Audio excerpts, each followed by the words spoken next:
presidente dos Estados Unidos, Donald Trump, postou em suas redes sociais uma carta do presidente do Senado do estado de Michigan, Eric Nesbitt, ao secretário de Estado, solicitando uma auditoria nos processos eleitorais do estado e requerendo que nenhum resultado seja certificado antes que a auditoria seja concluída, tendo em vista a existência de inúmeros indícios de fraudes. O presidente Trump também fez comentários à situação do estado, afirmando: "O grande estado de Michigan, com muito mais votos do que eleitores, não pode certificar os resultados. Os democratas roubaram muito e foram pegos. Uma vitória republicana." Ele também mencionou a cidade de Detroit, dizendo: "Em Detroit há muito mais votos do que eleitores. Nada pode corrigir essa fraude gigantesca. Eu venci em Michigan." Ouça a carta do presidente do Senado de Michigan, assinada por ele e mais 9 senadores do estado e compartilhada por Trump. Secretário Benson: "Como sabe, a eleição geral gerou muito interesse e preocupação entre os cidadãos de Michigan, com o número recorde de 5,4 milhões de cidadãos do estado participando do processo eleitoral. Todo cidadão merece ter fé na integridade do processo eleitoral e no seu resultado. É nossa responsabilidade, como servidores públicos eleitos, garantir ao povo de Michigan a integridade do processo através de total transparência e investigação completa de qualquer alegação de ilícito, fraude ou abuso. Infelizmente, muitas alegações sérias foram feitas que não podem e não devem ser ignoradas. Primeiro, no condado de Antrim, um erro fez com que milhares de cédulas com votos para alguns candidatos fossem contadas como votos para o competidor. Embora esta questão tenha sido identificada e corrigida depois de observadores apontarem que o resultado era improvável, não ficou claro se esta questão se repetiu em outros locais. Antrim é apenas um dos 47 condados de Michigan que usaram o software em questão, Dominion Voting Systems, para fazer a contagem de seus votos. Isto é especialmente preocupante porque pelo menos um outro secretário de Estado, especificamente no Texas, se recusou a certificar a Dominion Voting Systems porque o examinador não podia garantir que o sistema fosse seguro contra manipulação fraudulenta ou não autorizada. Isto levanta questões sobre se há falhas fundamentais no próprio software. Em segundo lugar, há alegações de que oficiais eleitorais, de forma crítica, manipularam incorretamente numerosas cédulas, inclusive. Contaram cédulas nulas. Contaram os mesmos lotes de cédulas várias vezes. Instruíram servidores a incluir datas anteriores em votos de eleitores ausentes. Contaram cédulas que chegaram após a eleição, depois de incluir a data anterior, ilicitamente. Usaram informações falsas para processar cédulas, tais como datas de nascimento incorretas ou falsas, e inseriram novos nomes no QFF e registraram esses novos eleitores com a data de nascimento de 1º de janeiro de 1900. Aceitaram cédulas depositadas em urnas depois do prazo final.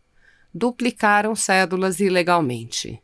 Contaram votos mesmo quando o nome do eleitor não constava dos registros oficiais de eleitores. Instruíram servidores a não verificarem as assinaturas nos votos pelo correio. Impediram a observação da transposição e certificação de votos pelo correio que precisavam de transposição, inclusive votos de militares. E instruíram eleitores a votarem em um candidato ou partido específico. Por fim, há alegações de intimidação oficial e ilegal e interferência na observação legal da contagem de votos. Observadores de votos são a pedra fundamental do processo eleitoral para garantir fiscalização e responsabilização. Impedir ou dificultar o acesso ou impedi-los de exercer seu direito e responsabilidade legais é uma violação do processo eleitoral. As alegações incluem assédio contra observadores tolerado ou realizado pelos oficiais eleitorais, impedir a observação real do processamento dos votos, tratamento arbitrário e desigual dos observadores, recusa de admitir recursos contra seus processos e remoção de observadores do local se verbalizassem um recurso. Cada uma dessas alegações tem o suporte probatório de testemunhos juramentados de mais de 100 cidadãos de Michigan, pessoas reais, dispostas a enfrentar consequências legais para suas vidas e seu sustento para manter sua palavra. Essas alegações merecem toda a nossa atenção e uma investigação diligente para garantir justiça e transparência em nosso processo eleitoral. Precisamos tomar todas as medidas possíveis para que cada cidadão de Michigan e todos os americanos tenham confiança de que o estado de Michigan conduziu esta eleição com integridade e precisão. Desta forma, e devido a essas questões, estamos requerendo ao secretário de Estado que autorize uma auditoria independente completa para investigar cada uma das acusações listadas acima antes da certificação de qualquer resultado. Esta auditoria independente deve ser concluída de forma rápida, certamente antes de 8 de dezembro, para que o estado de Michigan possa participar de forma plena quando o colégio eleitoral se reunir em 14 de dezembro. A principal prioridade da auditoria, entretanto, deve ser verificar que nossas leis e procedimentos eleitorais foram administrados corretamente e identificar qualquer ilegalidade que possa ter ocorrido. Devido à adoção da Proposta 3 nas eleições midterm de 2018, a Seção 4 de nossa Constituição de Michigan garante que todo cidadão dos Estados Unidos que for um eleitor qualificado a votar em Michigan tem o direito de ter os resultados de eleições estaduais auditados, conforme prescrito por lei, para garantir a precisão e a integridade das eleições. A legislatura de Michigan determinou isto no Ato Público 116 de 1954. Qualquer voto processado com uso de fraude ou com obstáculos ilegais localizados em frente aos observadores é um ataque aos votos legais de todo cidadão de Michigan, independente de sua filiação política. Todo voto legal deve ser contado. A próxima pergunta é de José Milton Bittencourt, sócio-diretor da Bittencourt Sociedade de Advogados. Ele faz primeiro a afirmação, claro, de que nesta semana o Brasil assinou esse diálogo tripartite com o Japão e Estados Unidos, tendo sido o primeiro país da América Latina a fazê-lo, fato que já ocorreu também com a Austrália e a Índia. Esse procedimento tem grande potencial de materialização de iniciativas importantes nas prioridades desses três países e também regional. E aí ele pergunta: quais as repercussões esperadas pelo Brasil diante dessa reaproximação com esses parceiros históricos? Também gostaríamos que incluísse na sua avaliação a posição brasileira, tendo em vista que o Japão sairá fortalecido regionalmente frente à sua rivalidade com a China, e os Estados Unidos, em rota de conflito com Pequim, criará alternativas na corrida tecnológica de 5G. Eu sei que 5G não é exatamente da sua área, mas só para mencionar que nos chegou também uma pergunta de Fábio Lopes Santos, só por respeito a ele, eu queria mencionar do público, falando também desse diálogo trilateral Brasil, Estados Unidos, Japão. Ele mencionou que, acho que estava no comunicado conjunto, de que os três países assumiram o compromisso de desenvolver abordagem comum quanto à utilização de redes 5G, transparentes, seguras e baseadas na livre e justa concorrência. E aí ele pergunta se isso poderia ser interpretado como uma sinalização contrária à participação de estatais chinesas como a Huawei na implantação do 5G no Brasil. Eu sei que o 5G não é exatamente, mas enfim, eu deixo essa só para mencionar que houve um interesse também de alguém do público, o Fábio Lopes Santos, também sobre esse assunto. Então, se puder fazer alguma reflexão a respeito, agradeço. Não, com certeza. Primeiro, a parceria com o Japão e os Estados Unidos, ela de fato abre portas imensas de oportunidades para o Brasil. Elas não são evidentemente circunscritas a oportunidades de comércio e investimento. Elas têm uma perna de oportunidades de construção de prosperidade conjunta que envolvem muito mais do que propriamente eu vou investir aqui ou eu vou investir ali, ou o 5G é uma parte desse debate, eu vou tocar nisso mais adiante. A parceria também tem dois outros componentes que são muito importantes, que são os componentes da estabilidade regional.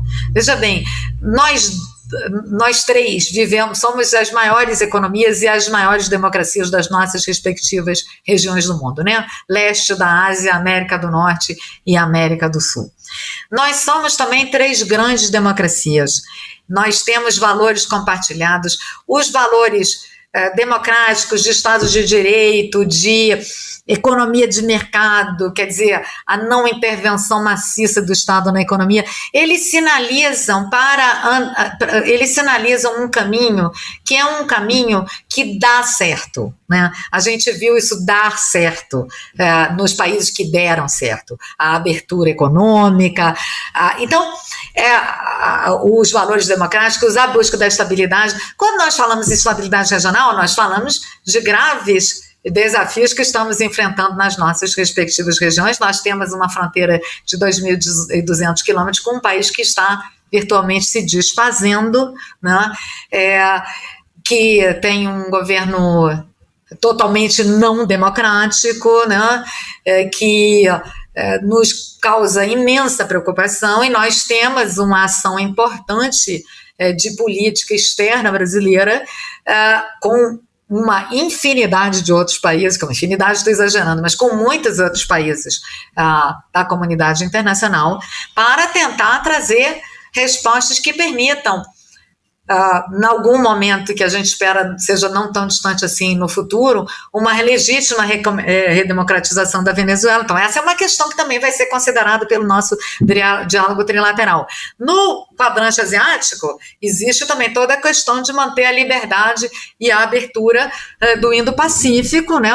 Que é um oceano, quer dizer, que é um oceano não, que são 2 oceanos que se intercomunicam ali no Estreito de Malaca, por onde passa entre 30% e 60% do comércio mundial, e que hoje nós vemos uma série de situações, digamos assim, criadoras potenciais de instabilidade na região. Eu não vou adentrar muito nisso, não era o meu objetivo aqui, mas nós temos, né, mais de 3.000 instalações artificiais construídas na região, militarização, uma série de disputas territoriais, não necessariamente, né, a mais famosa das quais não está abalizada pela Convenção de Direito do Mar das Nações Unidas. Eu conheço um pouco desse assunto, porque quando eu era menina eu escrevi uma tese a esse respeito.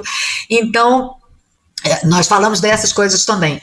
No capítulo prosperidade, o que a gente pensa é o seguinte: vamos identificar sinergias positivas entre os nossos países, as nossas comunidades empresariais, os nossos reguladores. Isso tem muito a ver com a entrada do Brasil na OCDE, viu? A OCDE é o grande clube dos países que, digamos assim, se caminharam por esse trilho, né, da democracia, do livre mercado, do Estado de Direito. E esses países trabalham ali na OCDE para construir um apanhado de boas práticas e de regras, que são regras que facilitam a interação entre os países e que facilitam o investimento conjunto, facilitam a abertura comercial, facilitam progredir na esfera da educação, na esfera da ciência, na boa questão regulatória. No 5G eu vou dizer muito assim, sucintamente. Primeiro, realmente não é um tema que eu trate na minha área. É óbvio que eu já li e aprendi muita coisa sobre 5G nesses últimos meses, preparando esse diálogo trilateral com o Japão e os Estados Unidos. Aqui no Itamaraty a questão é cuidado por outra área, e sobretudo os decisores, quer dizer, as pessoas que vão tomar a decisão. Bom, primeiro, quem vai tomar a decisão sobre o 5G no Brasil é o presidente da República. Mas aqueles órgãos que estão mais diretamente associados a essa tomada de decisão, não somos nós. Nós podemos mostrar o que está acontecendo no mundo, né? E o que está acontecendo no mundo é que existe um debate crescente sobre a questão da segurança cibernética, do 5G, e segurança cibernética em geral, e segurança do 5G no mundo. E por quê? Porque o 5G vai ser fundamental para todas as nossas infraestruturas críticas. Não é só o seu telefone, não é só a sua internet que vai ficar mais rápida, não é só o download da sua série da Netflix que vai ficar mais rápida. É que essa infraestrutura de comunicação, ela perpassa tudo. Ela perpassa o nosso abastecimento de água, ela perpassa a operação do sistema elétrico nacional, aquele famoso operador nacional do sistema que tem que diminuir um pouco a carga de puxar dessa área do Brasil para botar um pouco mais na outra, para não ter blackout. Perpassa toda a nossa segurança estratégica, quer dizer, as comunicações de natureza militar, de segurança nacional, perpassa fronteiras tecnológicas, há um monte de aplicativos que vão ser desenvolvidos sob a base do 5G, então você terá mais ou menos liberdade para desenvolver essas coisas, perpassa a nossa estrutura bancária, quer dizer, os bancos vão trabalhar com essa tecnologia. A gente está vendo, nos últimos tempos, uma série de ataques hackers por atores que a gente nem sabe quem são, né? Mas tem hackers.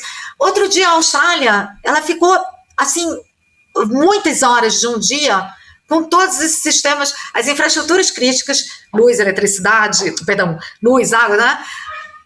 O sistema de defesa e o sistema bancário. Aliás, não foi o sistema de defesa, não. O sistema governamental e o sistema bancário foram atacados, tá? Então, claro, eu costumo dizer, eu não entendo nada de tecnologia, não me formei nessa área, eu me formei em Direito e estudei Ciências Sociais. Eu adoraria ter estudado Engenharia, mas eu não fiz isso, infelizmente.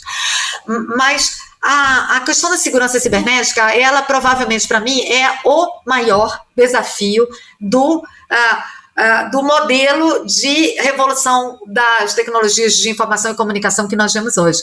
Porque com tudo aquilo que eles trazem de maravilhoso, que é uma capacidade muito maior de processar a informação e acessar a informação com muito mais rapidez, e isso nos permitirá, né, ter cidades inteligentes, os carros que andam sozinhos, os caminhões que não, a minha geladeira me avisar que está faltando carne, e mais o que a gente puder imaginar. Então imaginem tudo aplicado na vida, né, na vida privada, na vida corporativa e na vida dos estados.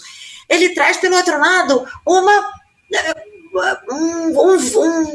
muro de vidro de fragilidades também para os indivíduos, para as empresas e para as questões estratégicas e mesmo de gestão do dia a dia do Estado. Imagina um ataque hacker na lista dos beneficiários do nosso fantástico programa de renda, de reposição de renda para os brasileiros que ficaram desprovidos de rendimento durante a pandemia de coronavírus. Imagina se isso for disrupted. A gente demorou para montar essa rede, esse banco de dados. Imagina se um problema de segurança desmonta isso. Quantas e quantos milhões de brasileiros vão ficar sem comida na geladeira de noite por causa disso? Então, sem querer me manifestar sobre problemas que eu não conheço, eu digo segurança, um ambiente cibernético aberto, interoperável, seguro, confiável. Ele é fundamental para esse próximo salto tecnológico que a gente vai dar. Não sei se respondi, mas nas outras questões, elas não nos pertencem, Ministério das Comunicações, Gabinete de Segurança Institucional, o próprio presidente, gente que terá um poder direto de decisão nessa matéria. Perfeito. Muita gente está olhando para isso e é uma questão relevante para ser olhada.